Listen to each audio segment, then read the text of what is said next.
All right, continuing on to Mind Games. Now, a group of friends travel up to a cabin located. I'm just going off the back here. Within the forest, I think. Shortly after arriving, they stumble across an abandoned mine and decide to explore the dark and mysterious tunnels. As the group hikes deeper within the mine, they make a shocking discovery that quickly turns their excitement into fear. Hunted by a mysterious force, the group must work together to escape the mine alive.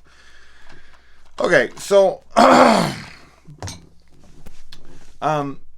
now this film definitely is yet another paradoxical thriller of sorts. Um, so it's nothing we haven't seen a million times before.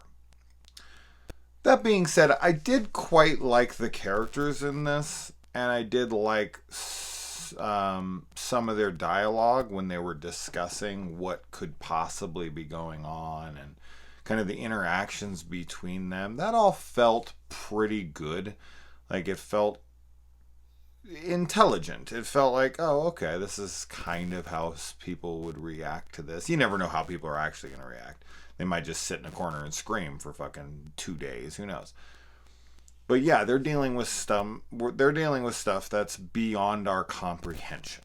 When they start getting into what they find in the mine and this and that, it's not something your brain could genuinely handle. So the fact they handle it at all is impressive. But I just feel like some of the questions they ask, some of the things they say to one another, are quite good. Another huge positive of the film is pretty much every girl in the movie is a total babe, and we do get some serious boob action, and it's phenomenal. So that's definitely a plus.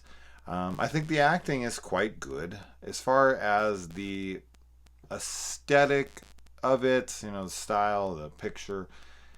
It's okay. It's above lower budget.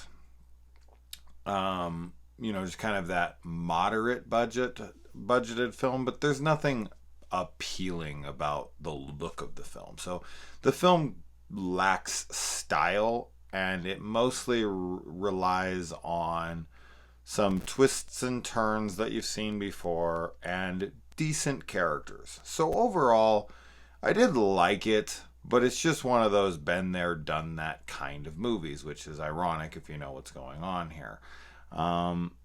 It's just, I feel like you can figure everything out very shortly because you've seen, and maybe if you've never seen a film like this before, this will work for you. But there's so many better paradoxical movies out there, whether, you talk about Coherence or Triangle or shit, one no one ever talks about that I absolutely love is a movie called Blood Punch. Highly, highly recommend Blood Punch. I never hear anyone mention that film. Of course, Time Crimes and Time Lapse, and there's plenty of these kinds of movies out there. So if you've seen one, you've seen most of them. That said, I do really enjoy or love all the titles that I just mentioned. It's just, it really comes down to, we've seen this premise, we've seen this play out.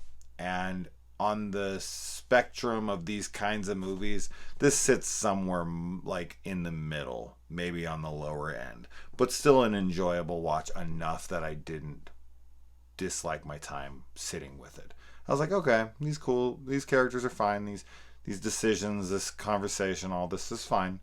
But yeah, it's just too been there, done that, and not enough else going on to bump it up to a really enjoy or love. But not a bad time spent for sure. So thank you to Mr. Canales as usual, and adios.